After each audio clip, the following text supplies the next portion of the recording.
Dennis built the car in the early 70s. I was the neighbor kid 2 doors down on my bicycle, pestering him around his body shop and just loving the hot rods running in and out of there and all that. And he put this car together, and there was one point in time when I was probably 16, 15, 14, I don't know. I don't think I was driving. Probably 15 years old. He called me up on a Saturday, asked me if I could come over and give him a hand holding something, which was about the front spoiler on the car. And I was holding pieces while he was torch brazing it together. And so I at some point became the kid next door.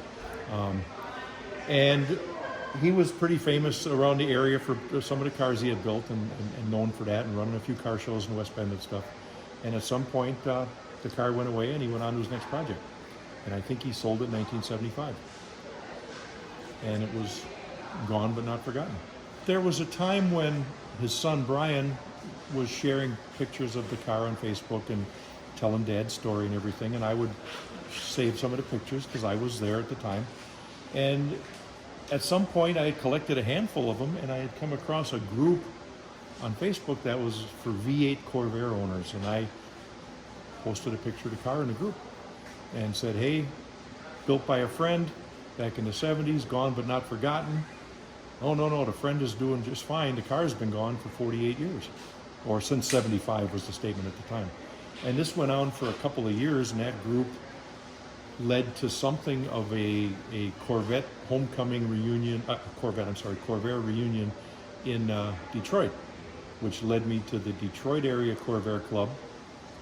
And I joined their group on Facebook and posted the same kind of stories, and got some people loved it, some people hated it, a few people remembered it. The purists didn't like what was done to it, and but in general the comments were pretty positive.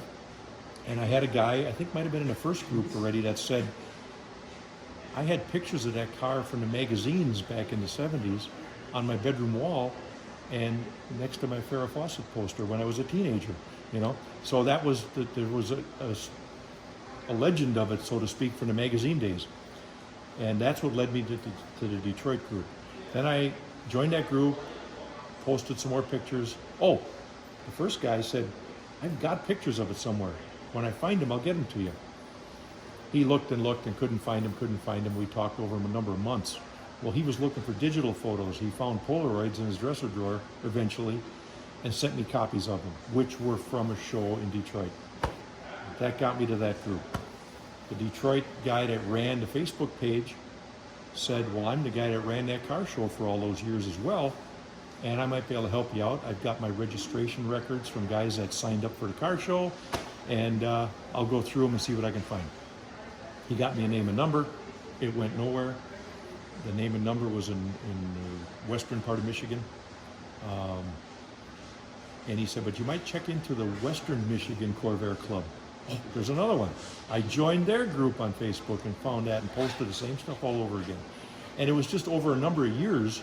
Every time you throw the bait out there with a picture and a little story, you get some feedback. And it's the same thing over and over again. And another guy's had the pictures or saw the pictures or remembered it from a magazine or whatever.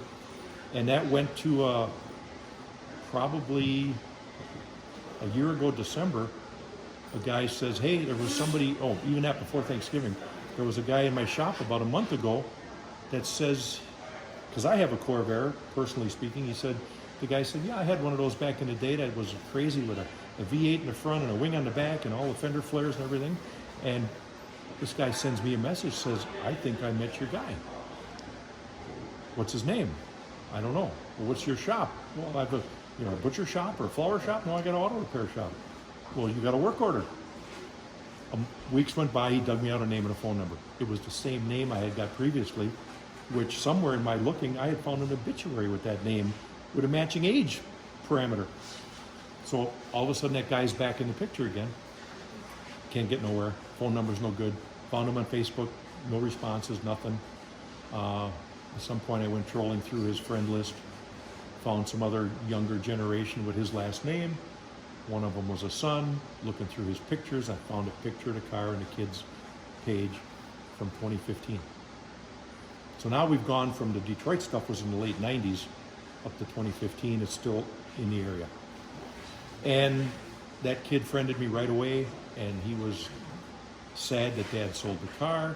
I was a young teenager. We went to car shows on the weekends and all that stuff, and I wanted to have that car back on the road, and Dad didn't ever want to mess with it. It sat in the garage all the time and never got used, and I got my license, and I dropped out of high school, and my dad sold the car. He said, "You dummy, if you'd have graduated, I would have given it to you." And this goes back to 15, 16, 17, whenever the dad sold the car. And so now I got the son that wishes he still had it. Is he going to help me? Or is he going to be, an ally, or is he going to be hindering me, And I, after Christmas, probably didn't hear from him for like 3 months. And all of a sudden, in like March, I get a text with a scrap of paper and a name, Bruce, and 2 phone numbers. And I get a hold of this Bruce guy, and yeah, I got it sitting. It's in my shop, and it's sitting in the corner, and I bought it from that guy. And I said, well, I'd like to see it sometime. And I'll be coming to Michigan in a month or 2. I ordered a trailer to be picked up in not within 50 miles of there. I said, well, I'll let you know when my trailer's built. I'll come get the trailer. I'd like to come see the car. Yeah, no problem. I'll get the afternoon off. I'll meet you at the shop. Walk in about noon, and there it is, covered in dust and grunge in a part-time body shop kind of situation. And by the time we were done, you want to sell it? I don't know. You want to buy it? I don't know. What do you give me? I don't know. What do you want for it? I don't know. Couldn't get a number. And at some point I said, have you ever seen the American Pickers TV show?